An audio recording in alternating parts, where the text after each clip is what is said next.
নমস্কাৰ বন্ধুসকল, স্বাগত কৰিছোঁ আপোনালোক সকলোকে আমাৰ এই চেনেল হৰৰ এণ্ড মিষ্টেৰিয়াছ হাউচলৈ।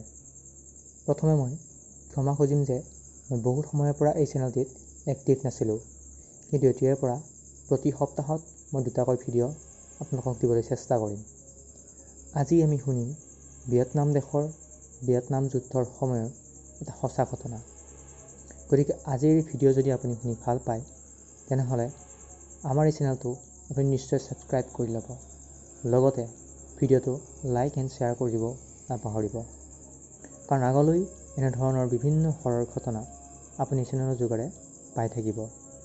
আহক বেছি দেৰি নকৰি আজিৰ কাহিনীটো আৰম্ভ কৰোঁ।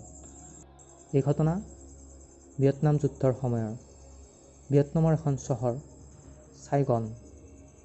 এই চহৰখনত এটা বিল্ডিং বন্ধা হৈছিলে।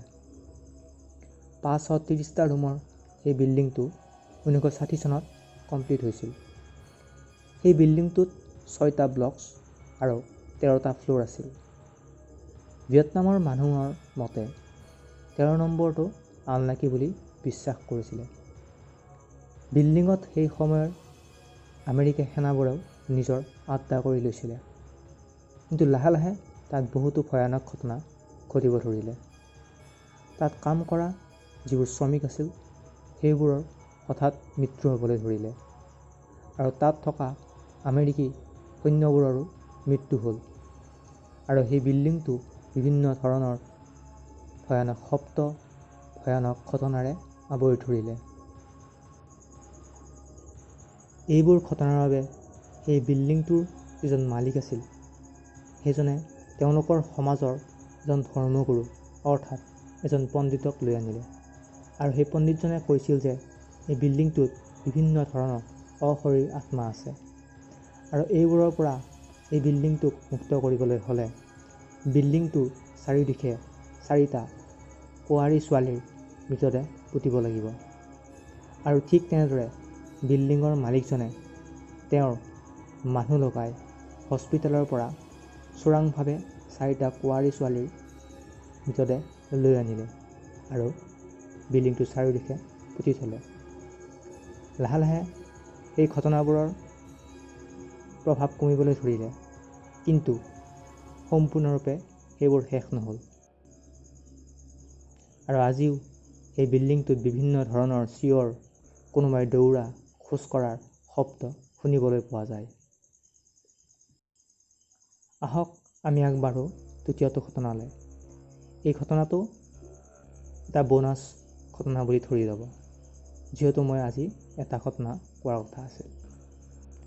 চন 1993 ভিয়েটনাম দেশৰ এজন কৃষক তেওঁ নিজৰ খেতিপথাৰলৈ যাই আছিল। তেনেতে তেওঁ ৰাস্তাৰ ওপৰত থকা শিল এটাত তেওঁৰ পত্নীক বহি থকা দেখিলে, আৰু তেওঁৰ পত্নীৰ পিছত তেওঁলোকৰ 3টা সন্তানো আছিল। পত্নীজনীয়ে বৰ জোৰে জোৰে মানুহজনৰ ফালে চাই কান্দি আছিল, আৰু এইবোৰ দেখি মানুহজন ভয়ত ৰাস্তাৰ কাষতেই বাগৰি পৰিছিল, কাৰণ 1968 চনত এই দেশত যি যুদ্ধ হৈছিল তাত তেওঁৰ ঘৰত জুই লাগিছিলে, আৰু সেই জুইত তেওঁৰ পত্নী আৰু তেওঁৰ 3টা সন্তানৰ মৃত্যু হৈছিল। গতিকে বন্ধুসকল, এয়ে আছিল ভিয়েটনাম দেশৰ দুটা ভয় লগা ঘটনা।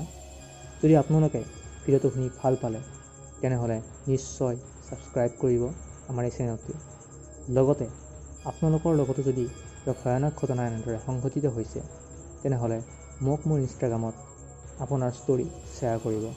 ইনষ্টাগ্ৰামৰ লিংক ডেছক্ৰিপশ্যন বক্সত দিয়া আছে। গতিকে লগ পাম আগন্তুক ভিডিঅ'ত। এতিয়ালৈকে ধন্যবাদ।